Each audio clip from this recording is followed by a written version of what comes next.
Selamat malam, selamat datang kembali di channel kami, Revolvere Channel. Merdeka Bung. Malam ini saya podcast dengan keponakan saya tersayang ini, namanya Jafran. Sekaligus memberikan dia pendidikan tentang wawasan kebangsaan yang benar. Juga pendidikan politik yang penuh dengan idealisme. Hari ini sebenarnya sudah agak telat, tapi ya belum juga telat sih. Kami akan ulas tentang approval rating Presiden Prabowo Subianto yang didukung oleh apa ya kalau saya sebut kebohongan yang sekali lagi dilakukan oleh si Mulyono dalam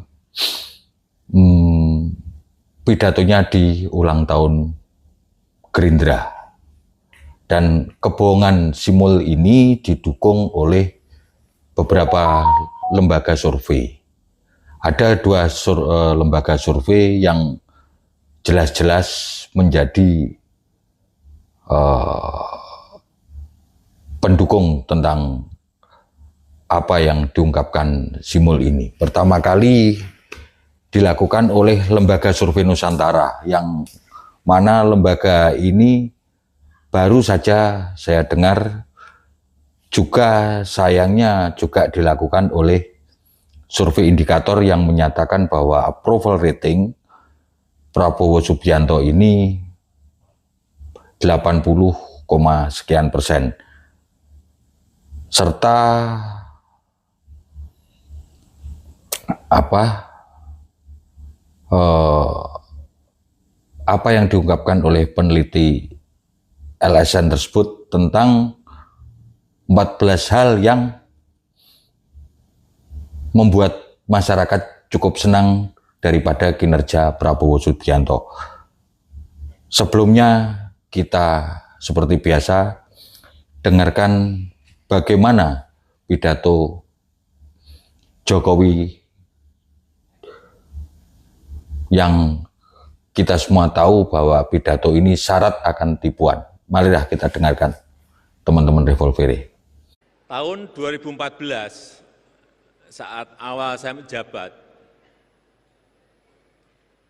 approval rating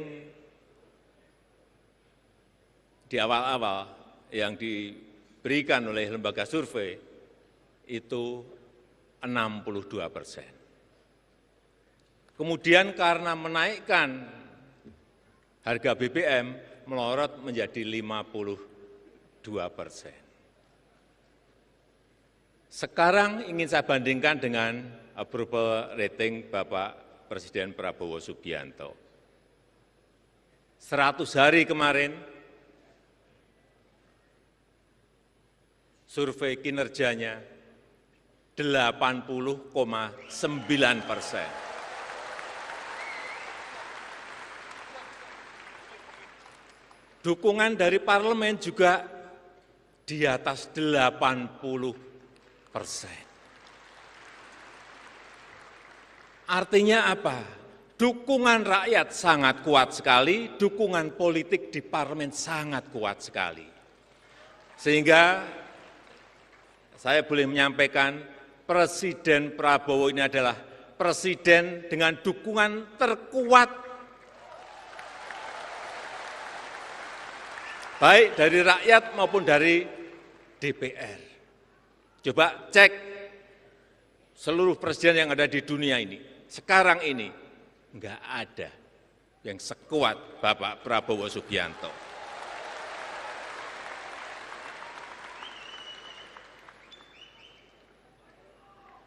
Saking kuatnya,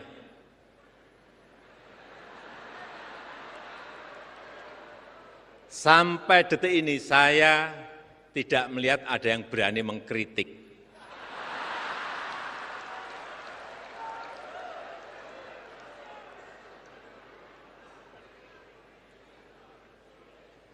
yang jadi sasaran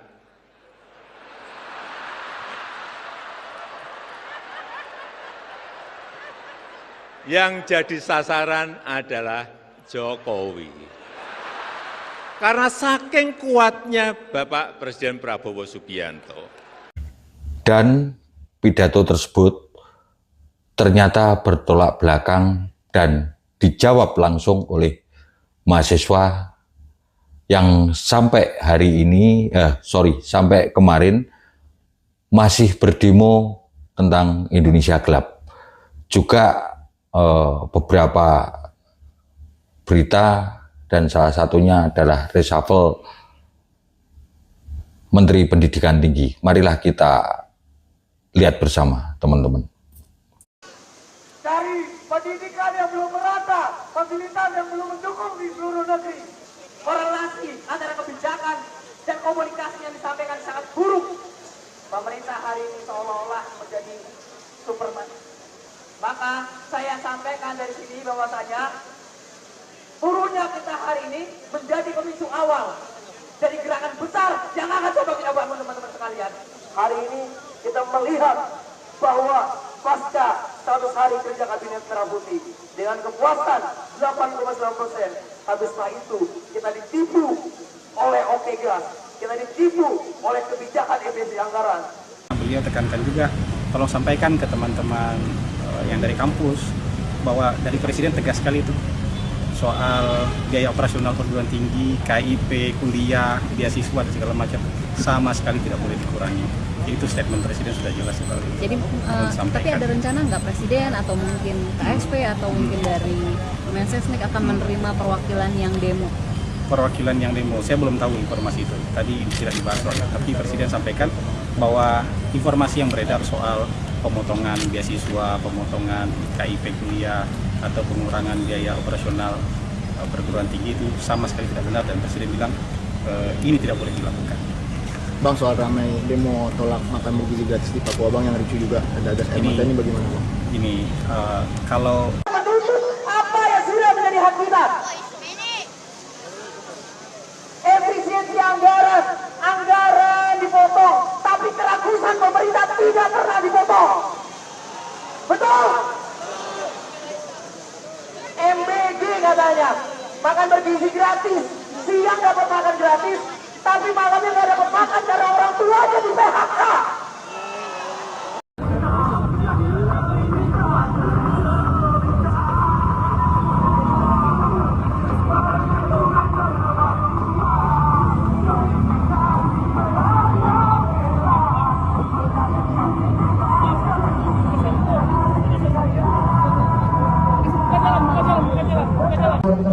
Oleh gubernur, oleh beton, ketakutan kekuasaan, ketakutan basis Prabowo terhadap gerakan perlawanan dari rakyat dan mahasiswa.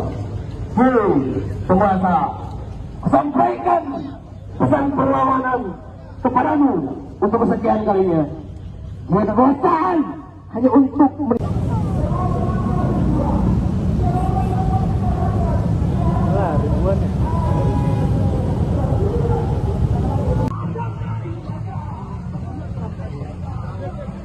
Sebagian demonstran menunjukkan kekecewaan dengan membakar bendera partai Gerindra serta foto sekretaris kabinet Teddy Windrawijaya atau Mayor Teddy.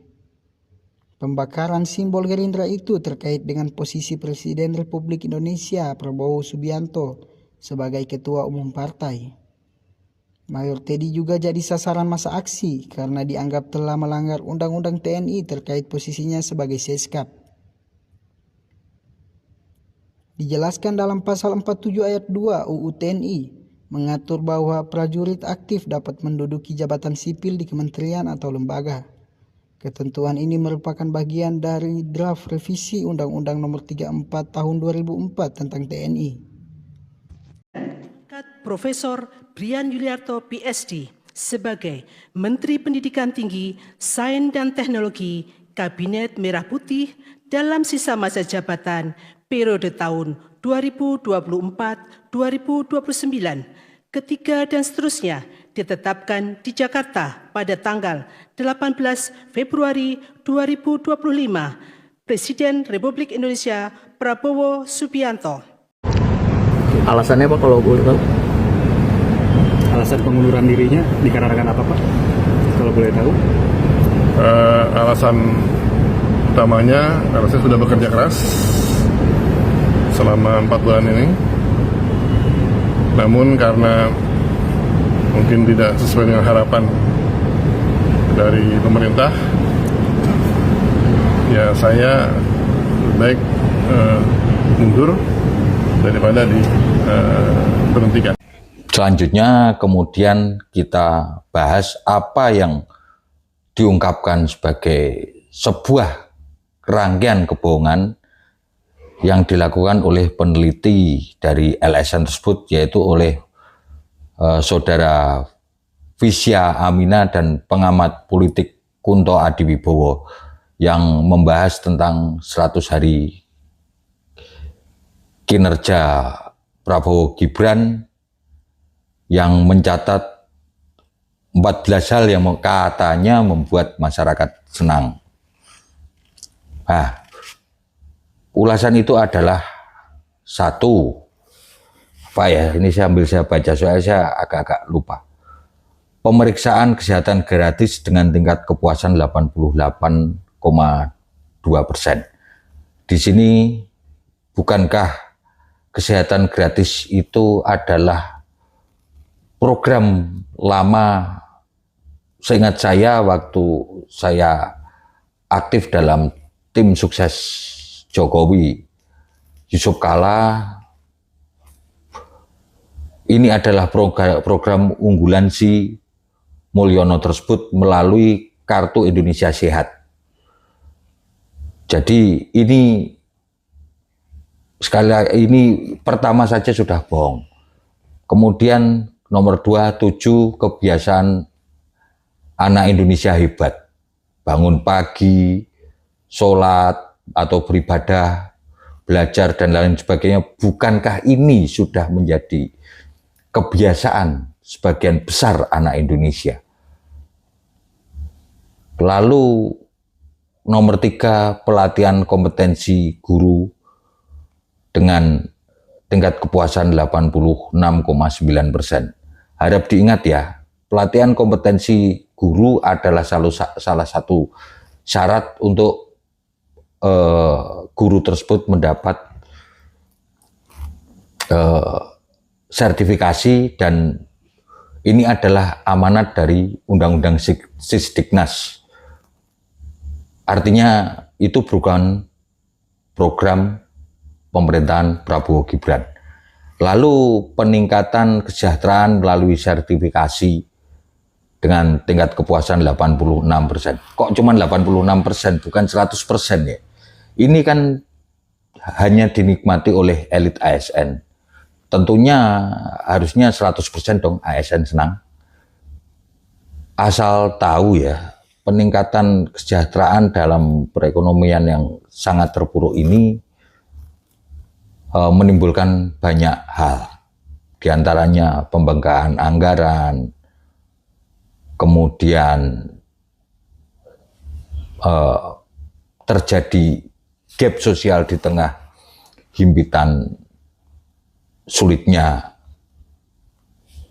ekonomi rakyat saat ini, dan parahnya lagi bisa menimbulkan revolusi sosial kalau kemudian ekonomi masih seperti saat ini, berjalan stagnan. Penuntasan TBC, bukankah ini sudah lama ya? TBC sudah terselesaikan. Lalu nomor 6, penghapusan hutang UMKM. Realisasinya seperti apa? Ini baru di tingkat PP, yaitu PP nomor 24 tahun 24.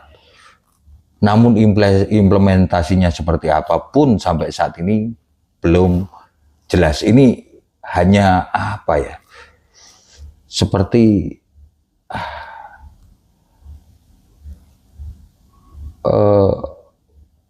rakyat dipertunjukkan bahwa akan dikasih permen, namun permennya yang seperti apa itu belum jelas.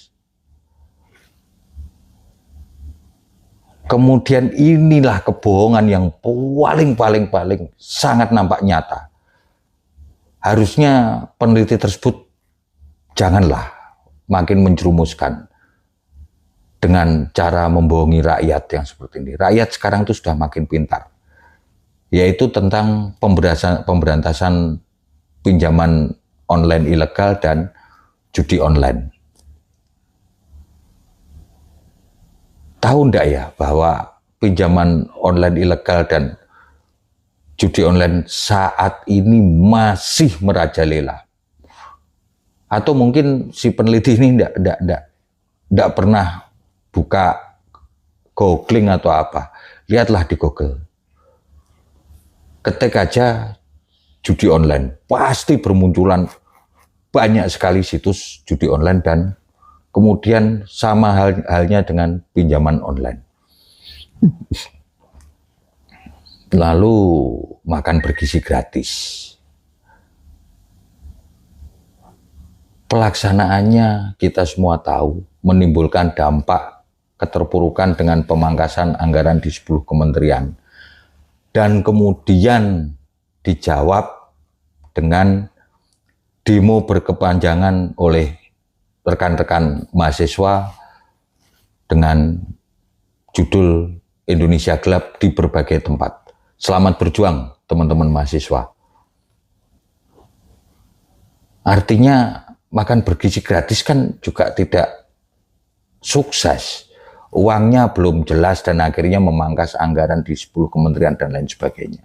Mengorbankan banyak hal. Di antaranya terjadi stagnanisasi ekonomi di level menengah dan bawah. Pengamanan pasar dalam negeri. Poin ke-9. Nah, sejak dulu pengamanan pasar dalam negeri ini sudah menjadi program dan kemudian yang terjadi hanyalah tinggal wacana. Dalam hal ini saya mengamati bahwa kita telah terjebak dengan perjanjian-perjanjian semacam AFTA, perjanjian-perjanjian perdagangan yang bersifat global dan lain sebagainya. Ini kalau pemerintah tidak serius, terutama dalam hal melawan keran impor dari Cina, saya kira ini hanyalah tinggallah wacana. Dan langkah konkret untuk melaksanakan hal ini, saya lihat pemerintahan Prabowo Gibran ini belum ada. Membangun lumbung pangan nasional dengan tingkat kepuasan 77,6. Wah, aduh, semakin aja si peneliti ini ngawur. Marilah kita flashback ke belakang saat Prabowo menjadi Menhan. Pernah diungkapkan oleh Mas Hasto, sekretaris PDIP yang kemudian sekarang secara politis ditersangkakan, menyebut bahwa food estate yang dicanangkan oleh Menteri Pertahanan Prabowo Subianto masuk dalam kategori kejahatan lingkungan. Dalam prakteknya, kebijakan itu ternyata disalahgunakan, kemudian hutan-hutan justru ditebang habis dan food estate-nya tidak terlaksana dengan baik. Itu merupakan suatu kejahatan terhadap lingkungan, ujar Mas Hasto. Artinya saat dia menjabat Menhan, program ketahanan pangan ini tidak bisa terlaksana. Dan saat kemudian dia menjadi presiden, langkah konkretnya belum ada atau tidak ada lah. Poin ke-11 adalah pelaksanaan Pilkada 2024 memang sukses, namun sukses memunculkan apa yang namanya Parcok atau Partai Coklat, dan berbuntut pada ratusan gugatan di Mahkamah Konstitusi. Ini kenyataan loh.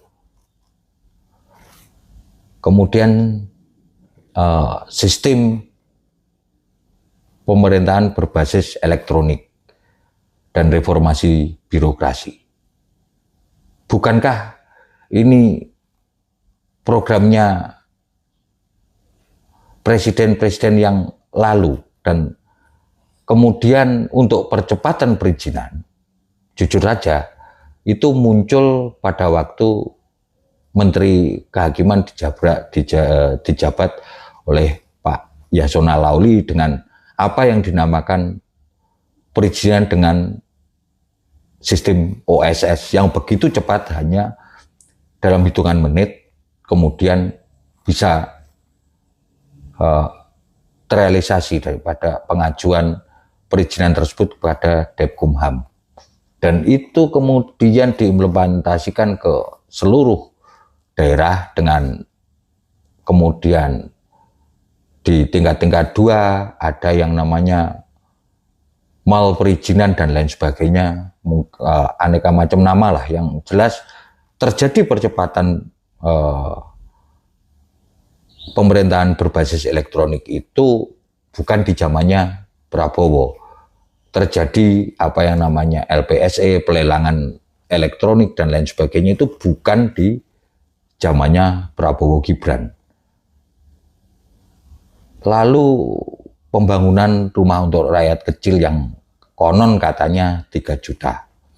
Program ini pun juga menimbulkan kontroversi. Lahannya di mana, aturannya seperti apa, pembiayaannya seperti apa, sistemnya pun belum jelas. Dampaknya sudah ada, yaitu banyak perusahaan yang bergerak di developer dan pengembang-pengembang di kelas menengah dan kecil. Dengan adanya janji itu, mereka mengalami stagnanisasi pasar, karena banyak orang yang kemudian membatalkan akad kreditnya, berharap menunggu tentang dibaginya rumah gratis tersebut. Lalu pemberantasan korupsi. Nah, masa sih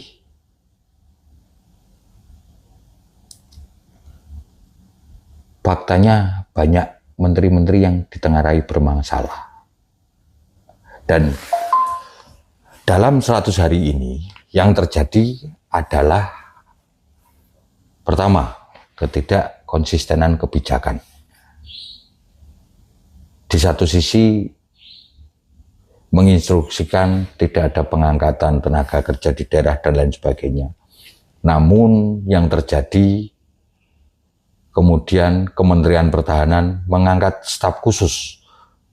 Yang lebih menyakitkan, salah satunya yang diangkat adalah si botak gundul bernama Deddy Corbuzier. Faktanya dia telah menyakiti hati rakyat Indonesia. Itu yang kami ingat, bagaimana dia mengancam anak-anak Indonesia dengan bertelanjang dada dan mata melotot.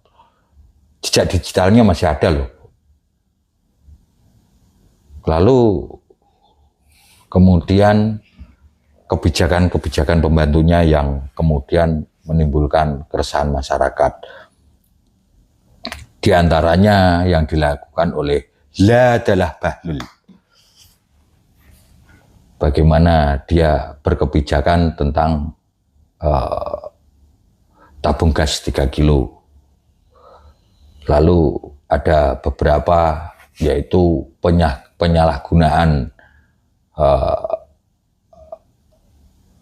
surat kementerian dan lain sebagainya. kemudian arogansi salah satu staf sus presiden yang bernama Raffi Ahmad, mantan pecandu narkoba di jalan raya. Itu juga jejak digitalnya belum hilang.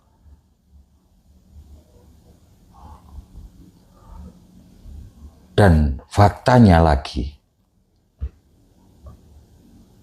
dalam pemerintahan Prabowo Gibran ini ada penambahan jumlah kementerian yang itu tentunya juga merubah nomenklatur dan lain sebagainya, serta pejabat-pejabat setingkat menteri yang terlalu banyak menurut saya.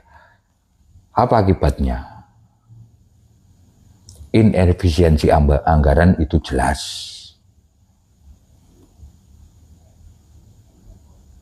Dapat juga kemudian berdampak kepada tumpang tindih kewenangan, karena ada beberapa kementerian yang hampir-hampir mirip lah.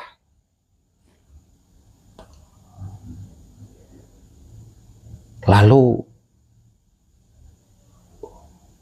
jika kemudian memang betul tingkat kepuasan itu di atas 80%, tentunya organisasi yang disusun oleh presiden, pembantu organisasi, struktur pembantunya ini tentunya berjalan on the track. Yang terjadi baru saja telah ada reshuffle salah satu menteri. Ini kan ada celah dalam hal penempatan personil dalam pengorganisasian pembantu-pembantunya. Juga Mayor Teddy adalah salah satu dari tuntutan demo mahasiswa yang masih menjadi kontraproduktif dengan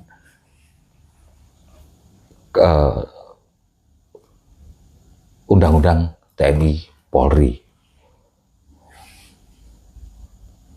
Nah, kebijakan-kebijakan yang dilakukan pun seperti yang saya ulas di atas, asal bicara. Bagaimana bisa survei 80, sekian persen, dan Simul itu kemarin ngomong bahwa tidak ada yang berani mengkritik Prabowo. Mul, kamu kali ini harus benar-benar malu bahwa pernyataanmu itu dibayar kontan oleh adik-adik mahasiswa dengan demo yang berkepanjangan. Artinya, approval rating 80% tersebut, teman-teman Revolver Channel dapat menyimpulkan sendiri. Namun ya beginilah nasib bangunan pemerintah yang dimenangkan dengan cara yang tidak elok, kemudian didukung oleh tukang tipu. Tentunya hal ini yang akan terjadi. Sekali lagi kami serukan kepada teman-teman Revolver Channel, kita semua bangsa yang sudah semakin pintar. Jangan lagi mudah ditipu dan dikibuli oleh Mulyono dan antek-anteknya. Selamatkan Indonesia. Dan bila memang jalan revolusi yang harus ditempuh, mari kita lakukan demi selamatnya negara kita bersama. Salam Revolver, merdeka.